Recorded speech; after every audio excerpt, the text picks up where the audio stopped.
Hi. இந்த பதிவு வந்து ஆதவ் அர்ஜுனா அவர் மேலே.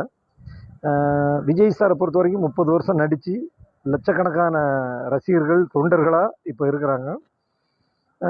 அவர் ஒரு கூட்டத்துக்கு போனாலே ஒரு செம மாசு இருக்குது, அதில் எந்த மாற்றமும் கிடையாது. இது எல்லாமே விஜய்க்காக கூடுற கூட்டம், தளபதி விஜய்க்காக கூடுற கூட்டம்.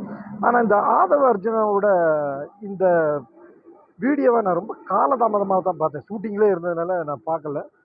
ரஜினி சாரை வம்புக்கு இழுக்கிறது, விஜயகாந்த் சாரை பற்றி பேசுறது, மற்ற பெரிய பெரிய நடிகர்களை பற்றி அவங்கள, அதாவது விஜய் சாரை தூக்கி பேசணுங்கிறதுக்காக இவங்களெல்லாம் இறக்கி வச்சு பேசுறது மிகப்பெரிய தவறாகும். ஏன்னா தேர்தல் நேரத்தில் ரொம்ப பார்த்து பேசணும்.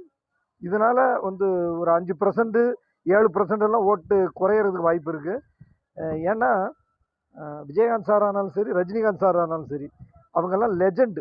இப்போ கேரளாவில் ஒரு இன்டர்வியூ பார்த்தேன், நான் மலையாள இன்டர்வியூ ஒன்று பார்க்குறேன். கேரளா சீஃப் மினிஸ்டர் சொல்கிறாரு, மோகன்லால் சார் இன்டர்வியூ, அவர் தான் இன்டர்வியூ எடுக்கிறாரு. உங்களுக்கு பிடித்த நடிகர் யார் அப்படின்னு கேட்டப்போ எனக்கு வந்து ரஜினி சார் ரொம்ப பிடிக்கும், அவரோட ஆக்ஷன் நடிப்பு எல்லாம் அப்படி பிடிக்கும் அப்படின்றாங்க. இது வந்து கேரளாவில் இருக்கிற முதலமைச்சர் மட்டும் இல்லாமல் பிஎம் ஆனாலும் சரி, எல்லா ஸ்டேட்டில் இருக்கிற எல்லா சிஎம்முக்கும் பிடிச்ச ஒரு ஹீரோ யாருன்னா நம்ம ரஜினி சார். ரஜினி சாருக்குன்னு ஒரு பெரிய ஒரு லட்சக்கணக்கான மக்கள் நாட்டில் இருக்கிறாங்க. இப்போ நீங்கள் வந்து இப்போ இந்த ஒரு வீடியோ பார்த்தேன் நான். நீங்கள் ரஜினி சாருக்கு வந்து ஒரு தில் இல்லை, தைரியம் இல்லை அப்படிங்கிற மாதிரிலாம் சொல்லியிருக்கீங்க சார்.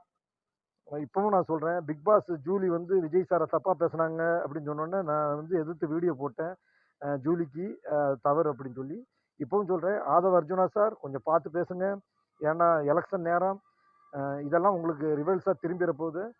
ஏன்னா விஜய் சாரோட அந்த மாஸ் வந்து அவர் கூட்டின இந்த கூட்டத்தை வந்து நீங்கள் உங்களோட பேச்சினால, நீங்கள் மைக்கில் பேசுகிறதுனால அது கெட்டு போயிட போகுது. அதனால் கொஞ்சம் கவனமாக பார்த்து பேசுங்க சார், தாழ்மையாக கேட்டுக்கிறேன். ஏதாவது தப்பாக பேசியிருந்தா என்னை மன்னிச்சுங்க. ரஜினி சார் ஆல்வேஸ் வந்து அவர் லெஜண்ட்.